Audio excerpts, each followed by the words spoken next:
నేనే చెప్తా గౌరవ సభ్యులు హరీష్ రావు గారు చాలా సీనియర్ శాసనసభ్యులు, 10 సంవత్సరాలు మంత్రి పదవి చేసిండు, 21 సంవత్సరాల నుంచి శాసనసభలో ఉన్నాడు.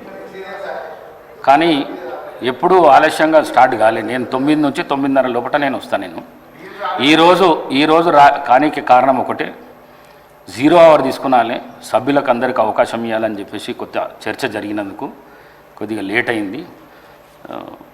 మరొకసారి మీతో తెలియజేస్తూ ఎన్ఎం శ్రీనివాసరెడ్డి గారు.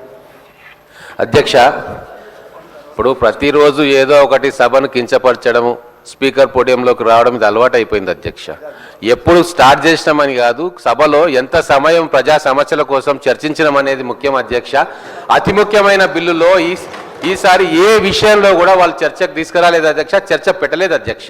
వాళ్ళు పెట్టిన ప్రివిలేజ్ మోషన్ కూడా అడ్డుకునే ప్రయత్నం చేసిండ్రు. భూభారతి మీద 2 రోజులు సమయం అడిగితే మీరు ఉదార స్వభావంతో మీరు సమయం ఇస్తే ప్రిపేర్ అయ్యి వస్తాము మా ఇంత పెద్దది అన్నోళ్ళు ఆ రోజు ఏం చేసిండ్రు అధ్యక్ష? ఒక్కసారన్నా 1 నిమిషం అన్న సభలో మాట్లాడినరా? ఇంకొకటి అధ్యక్ష, సమయం గురించి మాట్లాడుతూ ఉన్నారు, ప్రిన్సిపల్స్ గురించి మాట్లాడుతూ ఉన్నారు. లీడర్ ఆఫ్ అపోజిషన్ ఇప్పటిదాకా ఈ సభకే రాలేదు అధ్యక్ష. ఈ సభ శాంక్టిటీని తక్కువ చేస్తున్నారు అధ్యక్ష. దాని గురించి కూడా మాట్లాడాలి కదా అధ్యక్ష. అంటే ఏదో ఒకటి మీ మీద ఆస్పిరేషన్ చేయాలి. ఈ సభ సజావుగా జరగట్లేదు, మేము బ్రహ్మాండంగా నడిపినాం అనేది ప్రజల్లోకి పోవాలని చెప్పి ప్రతిరోజు కుట్రబంతున్నారు అధ్యక్ష. నిన్న అక్బరుద్దీన్ ఓవైసీ గారు ఎంత దారుణమైన మాట అధ్యక్ష, మొత్తం సభ కింద ఫ్లోర్ ను కచరా చేసింది అన్నారు అధ్యక్ష. అంతకంటే అవమానం ఇంకోటి ఉంటుంది అధ్యక్ష? ఒక రాజకీయ పార్టీకి కచరా అని చెప్పి అన్నాక అంతకంటే అవమానం ఉంటుంది అధ్యక్ష. దాని గురించి మాట్లాడరు ఎందుకు అధ్యక్ష?